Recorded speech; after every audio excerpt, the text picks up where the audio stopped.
dan setelah dengan sungguh-sungguh memperhatikan pandangan pimpinan Dewan Perwakilan Rakyat dan pimpinan fraksi-fraksi yang ada di dalamnya, saya memutuskan untuk menyatakan berhenti dari jabatan saya sebagai Presiden Republik Indonesia.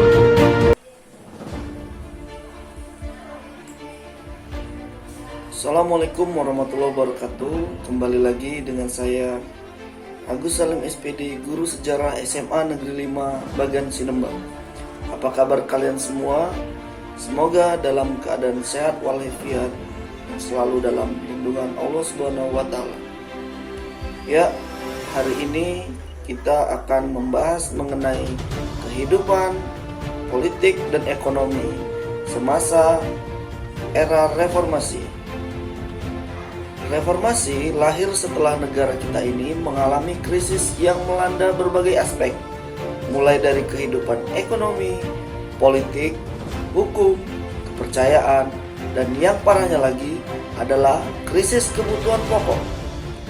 Karena pada masa Orde Baru itu, Indonesia mengalami krisis yang cukup parah. Akhirnya muncullah gerakan-gerakan mahasiswa dan masyarakat yang meminta Presiden Soeharto untuk turun dari jabatannya. Setelah Soeharto mundur, jabatan presiden diserahkan kepada wakilnya, yaitu B.J. Habibie. Hal tersebut dilakukan berdasarkan pasal 8 Undang-Undang Dasar 1945. Setelah naiknya Habibie sebagai presiden, kondisi politik dan ekonomi pun kian berubah. Proses dan penerapan demokrasi di Indonesia mulai membaik. Presiden terpilih berdasarkan pemilu dan skala 5 tahun sekali, dan semua masyarakat memiliki hak memilihnya. Selanjutnya kita akan membahas mengenai kehidupan politik dan ekonomi di masa reformasi. Kali ini kita akan membahas kehidupan politik dan ekonomi pada masa pemerintahan B.J. Habibie. Presiden ketiga Republik Indonesia ini hanya menjabat sebentar. Ia menjabat selama 1 tahun 5 bulan.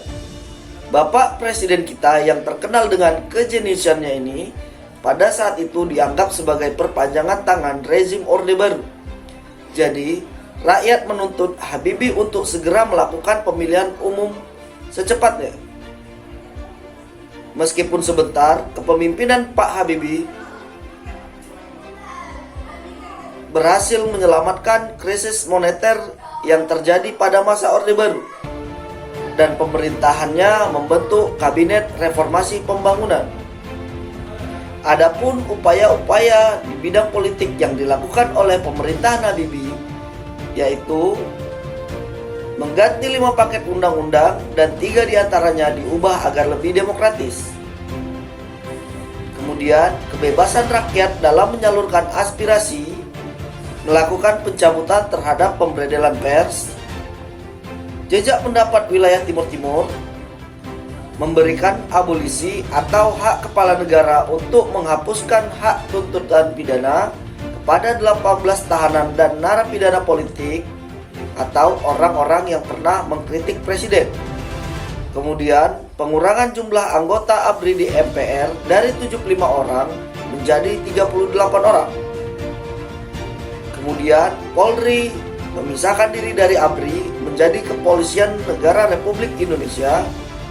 Kemudian ABRI berubah menjadi TNI.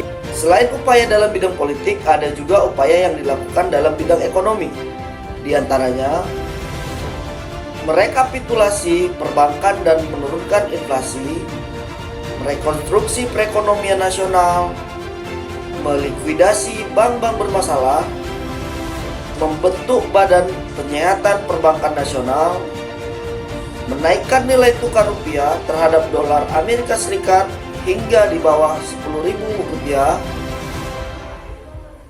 Yang terakhir, mengesahkan Undang-Undang Nomor 5 Tahun 1999 tentang larangan praktek monopoli atau persaingan tidak sehat. Itulah tadi sedikit penjelasan singkat mengenai kebijakan-kebijakan di bidang politik dan ekonomi pada masa pemerintahan B.J. Habibie. Sekian dulu video dari saya. Saya ucapkan wabillahi taufiq wal hidayah. Assalamualaikum warahmatullahi wabarakatuh.